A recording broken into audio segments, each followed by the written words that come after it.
So I know at the moment this looks like a lot, but I have to say these purchases are mostly ones that you just make once, and you can use them then for the rest of your card making journey. So I'll just get started with the first thing.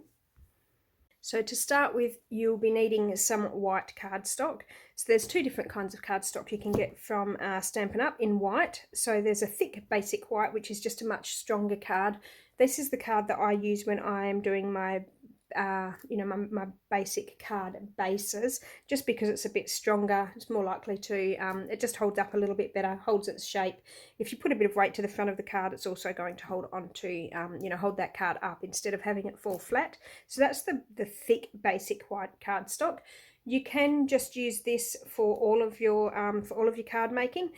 I also use the basic white cardstock, which is a bit thinner. So I use the back, the thick cardstock for the back of the card, or for the basic card base, and then I usually use just the thinner white cardstock for everything on the front. It just means the front of the card will be a little bit lighter that way, and it's also a bit cheaper per piece of card to buy the basic A4 cardstock. That is not the thick one. But when you're just getting started, you could literally use either of those and you would be absolutely fine. So that's the basic white cardstock.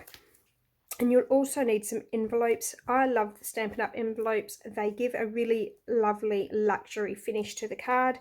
When you go to all that effort of making a gorgeous card, you don't want to ruin it with a cheap envelope, especially the envelopes with the postcode squares on the front. I feel like they really ruin the card. So it's really worth it to get the really nice luxury looking envelopes as well. So these are the ones that I get. So that's the basic card and envelope that you're going to need. And I will just go into the coloured cardstock in a moment. So in addition to the white cardstock that you'll need for your card, you are also going to need coloured card and stamp pads. Now there is a massive range of colours that you can get in both card and stamp pads. This is just 3 that I've just selected, almost randomly here. So you can buy the card packs like this, where you actually buy them as 24 pieces of card in a pack, or alternatively you can buy mixed packs from different like colour families that Stampin' Up! Offer, and it's entirely up to you whether you want to start with a full family of colours, which is 10 colours, or whether you just want to buy them as you go. So this is just 3. This is Lemon Lime Twist, Flirty Flamingo and Daffodil Delight that I have got here just to show you as an example. So you can use, you just use these cards, and then you'll want to get stamp pads in the same colours as the card. So I've just got these here. So I will go into the stamp pads now. Now Stampin' Up! Stamp pads are specially designed. You're supposed to hold or store your ink pads upside down usually. So for example, and this is something else that you would want to get, would be a basic black ink. This is a tuxedo black ink. Now these ones here, you'll see that's the stamp pad, it actually sits that way, so it would be like this in storage usually. So what you need to do is actually store your stamp pads so that the ink goes to the top of the stamp pad. Otherwise, every time you go to ink up your stamp, the ink is actually at the bottom of the pad and not the top. So that's these ones here are, like I said, they are sitting that way. So when you store them, you want to store them upside down. But these coloured stamp pads from Stampin' Up! Are especially designed so that when you're stamping them, you stamp them up that way, but when you store them, they're actually upside down. So that's the special thing about the stamp pads. They can be a little bit awkward when they're new to open. You literally just get your thumb in this little groove here, pull it up, flip it around, and you're good to go. So in addition, if your stamp pads dry out, which I have to say mine are pretty much, these new stamp pads, I've never had any of these dry out, but you can get re-inkers as well. So if you run out of ink, you just get a bottle of re-inker such as this, and then you can just pop that into your stamp pad. You don't need to buy this to start with. This is something you might want to look into later. There are other techniques and things you can do with re-inkers, but that's not something you need to worry about when you're just getting started. So that's the options there. So I would always choose to get the ink pads when I get the card colour, just so that you can always you know, match your colours when you're card making. Okay. The other thing you'll need is a paper trimmer. I love this Stampin' Up! Paper trimmer. It has dual purpose, so it actually has cutting blades here, which you can just purchase more cutting blades if they go blunt. I find these take a really long time to blunten, so yeah, I think there's a few other brands on the market where which I have used in the past, where I'm just constantly replacing these blades. I actually find that these Stampin' Up! Blades last and last and last, but you can buy replacement blades really easily, and you just pop them in. Oh, now it's not going to. There we go. So you just pop them in this little hole. There's a little groove there where you can pop them in and out like so. So the way this one works is, so you have a cutting blade, which is this dark one here, and then you have this lighter one here, which is a scoring blade. So scoring is just putting a line like an indent in the paper so that you can get a nice straight fold, or you can use it just as just for decoration on the card as well, just having an indented line, almost like a de-embossed line on your card. Excuse me. So the other thing I love about this Stampin' Up! Paper trimmer is that you can pop this little arm out here. So if you are buying card or paper that is what they call 12 by 12, which is in inches, although obviously the 12 by 12 is actually 12 inches is 30.5 centimeters roughly for us over here in Australia, but you can get a bigger piece of card and you can measure something past 15 centimeters literally by just flipping out that arm. So that works really well. So yeah, I just love this this Stampin' Up! Paper trimmer. I'll just show you how it actually works. So I take my card and I actually make my card bases 14.5 centimeters wide. So what you do is you lift this arm up, put your card in, and you can see, I'll just do, there we go, just to show you a bit better. So then you would put the card over here at 14.5. You hold that straight. Now you can see you push the card up against this here, up against that edge. This arm here also holds it in place, and then you just simply slide your trimmer up like that, and that is a beautiful clean cut. Now just to show you what you do with the scoring is because I make mine, I score it at 10.5 centimeters so that it's down the middle. So you can see there, I've just lined it up there at 10.5. Put that arm down to hold it still. Also just pull the paper back just so that it's leaning up against this line, then it won't move, and then you literally just push that down. I just go over it a couple of times to get a good line, and you'll see that has given that line. That's called a score line. So then what you do is for your card base, since I've got you here, I'll just show you. You actually don't see, here is the valley. It seems a little bit unusual, but the truth is the valley goes to the outside of the card. So you then fold it, and you can see you're getting a nice clean fold because of that score line. Then what you do is you take, this is called a bone folder. So just to make sure that is nice and firm, you literally just push that down. That gives you a nice firm line for your card. So this is the next thing I was going to show you then, is the bone folder. Once again, it's not actually essential. You do not have to have one of these, but it does just help to give you that nice firm line. Now you can just push down with your thumb. Honestly, you don't need it straight away, but it is kind of nice to have. There are some other techniques in card making that you can do with this as well, but once again, you do not need this to get started. I just have it, so I thought I would show you. So that is that's basically the paper trimmer, and how you go about using your paper trimmer to get your card started. One more thing to be aware of with this paper trimmer is that when you receive this paper trimmer, this part here will actually be in imperial markings, but you can actually just purchase a different one, which you can pop. You just pop that one, the old one out, and you can put this new one in. You just pop it in with this, like so. Now this one here that I have has actually got metric markings, so that's just something that you might want to consider. If you're buying this paper trimmer, you might want to add on the this section here that is marked with metric measurements. The other thing you're going to need is stamps and acrylic blocks. So here is some acrylic blocks just to show you. Now there is an assortment of sizes in acrylic blocks. So you just decide which ones you need depending on the stamp set that you choose. So you need to start with, I would suggest getting 1 or 2 stamp sets, and if you can get one that's got images as well as some words on it to give you the greeting or the sentiment, then that just means you kind of cover your bases quite well. So just to show you what these ones here are like, this is a photopolymer stamp set, so it's actually clear. I will go through a video of making a card using a photopolymer stamp set, in which case I will go through more information about these clear the clear stamps. I'll also explain to you how you clean them, etc.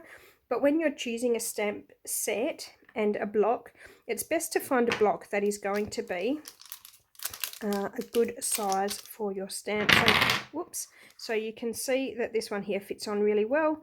When you stamp that, when you ink that up, you're unlikely to get ink on the outside of the block because that's a really good size. If you were to, for example, use one on a really big block like this, what happens is when you ink that stamp, quite often you end up with ink on the outside of the block. When you go to stamp that down, it's not as easy to get a good, firm, even stamp, and you sometimes end up with ink on your project that you don't want to have there. So it's a good idea to choose blocks that are a good size for the stamp. Now usually you can get a recommendation of which size blocks are best for your stamp as well. So that is in the catalogue or online. When you go to choose your stamp set, that information will actually be there, and that's just to help you out. So that's what you'll need, a stamp set. Now there are other stamp sets as well, as in they're called cling stamp sets. They're not clear. I will go through that in another video. So that's what you'll need, an assortment of blocks. Not too many to get started, and you'll find that you'll probably just grow your collection as time goes on. So that's what you'll need, blocks and a stamp. You'll also be needing something to clean your stamps. Now some people just use baby wipes. Baby wipes do actually work quite well. I would recommend just getting the ones that are mostly water. Absolutely you can use baby wipes, but then you will always be replacing the baby wipes, and I don't think it's really great for the environment to have those baby wipes in the rubbish all the time. So for something that you would reuse, this one here is called a Simply Chamois. Now this, it does look a bit dirty because I've been using this one quite a bit. Now when it gets dirty like this, you literally just wring it out in water. Some ink comes out, but certainly not all of it. Now this ink on here will not come off onto your stamp. It's absolutely fine. The ink stays on the chamois, so it doesn't matter how dirty this is, you're still going to be able to clean your stamps. Now this is like $15.75, so that's pretty inexpensive. You can actually buy stamp cases like this as well, empty stamp cases to store it, and it just fits really well. But once again, that is not essential. You can keep this in any container at all. It actually comes dehydrated, so it's quite small. You just soak that in a bucket of water and it becomes soft, or not a bucket, just a container of water. So that is one thing that you can use to clean your stamps, and this is actually my favourite. The other alternative, and this is an old one that I have had because this is what we used to have before the chamois was available. So this one here is called a Stamp and Scrub. You just wet the one side of it, and then you clean your stamp on the wet side, and then you dry it on the dry side. The reason I don't like this so much is that I would find when I was cleaning my stamp, I'd often spray bits of dirty water, bits of ink, and I would sometimes ruin my projects. So I don't use this one as often now. Sometimes for the really detailed stamps I do still need this one. I'm just careful to keep it away from my project. So that's the two options from Stampin' Up. once again, you can use baby wipes. It's probably just not ideal long term to use baby wipes, but certainly you could do that to get started. This here is also a nice to have. It's maybe not essential, but I literally couldn't imagine making cards without it. So this is a Stampin' Up! Desk pad. Now you'll see on this side it's actually metric, but on the other side it is imperial. So there you go. You just flip that up. So this here is imperial measurement, so it doesn't matter where you are in the world, depending on which measurements you want. It actually comes with this on either side. So if I were wanting to use imperial, I would literally peel this one here off, and that would be the imperial measures, but I take this one off so that I have metric. So I am always using this as my ruler. It's great to line things up. Rulers on both sides essentially. I just find this really super handy. I practice, you know, I'll ink up a stamp and just practice on this paper. Once this has become really messy, I just peel that sheet off, put it in the bin, and I'm good to go with a new one. So that's another thing that is really nice to have. You don't absolutely have to have it, but you wouldn't regret having it, you know, once you've bought it. So that's another thing I really do recommend. And the last thing I want to show you is adhesives. So there is an assortment of adhesives. I believe these are the ones that you need to get started. So this one here is tape and tear. It's double-sided tape. So you just tear that piece off. You can stick it to something. Here we go, just for the example today, I'll literally stick it to here just to show you. So you just stick it to the card, peel the back off, and then you've got this surface here is also adhesive. So I'll just peel that off because that was just to show you how it works. So that is the tape and tear, which is available from Stampin' Up! There's different brands of that. You can get it lots of different places. I have used other brands as well. I do, however, really like the quality of the tape and tear with Stampin' Up! But yeah, so that's a must-have for card making, and also a multi-purpose liquid glue. This one here is great. It actually has a very fine tip, so you can squeeze the glue out of the fine tip there. A little bit of glue goes a long way. Now if you're wanting to use a lot of glue, it also has this end, so you can obviously squeeze the glue out and smear that on your paper as well. I almost never, in fact, I have never used the broad tip, but this here, literally use it every time I make a card. Great, it's a great glue. It actually dries clear, and there's different things you can do with this glue, in that if you stick things when the glue is wet, it will be a permanent fix. If you put some glue on something and then let it dry, it will actually become tacky, but it won't be a permanent fix. So I can show you later, as we progress, I'll show you different things you can do with the glue and just how handy that can be. And the other thing is these mini dimensionals. Now you can get bigger dimensionals as well, but I just think when you're starting out, the little ones are fine. So you can see these literally are just little hexagons of like puffy tape, and that just gives your stamps a little bit of a lift, you know, some of the images. So just to show you, for example, this here, that's used puffy tape on this card. So puffy tape, I don't know why I call it that, Stampin' Dimensionals, just to give that. So on this card that I have made, it just lifts that flower image up off the card, so that's just for a nice effect. I really feel like you would not regret buying this, you know, straight away, because you'll definitely be using that a lot as well. So that takes us to the end of all of the products that you really need to get started. As we progress, I will show you other things. There are so many tools and things that you'll want to use, you know, as you move along in your card making journey. But to get started, that's pretty much what you'll be needing. So I am going to have a printed list of these items with some recommendations.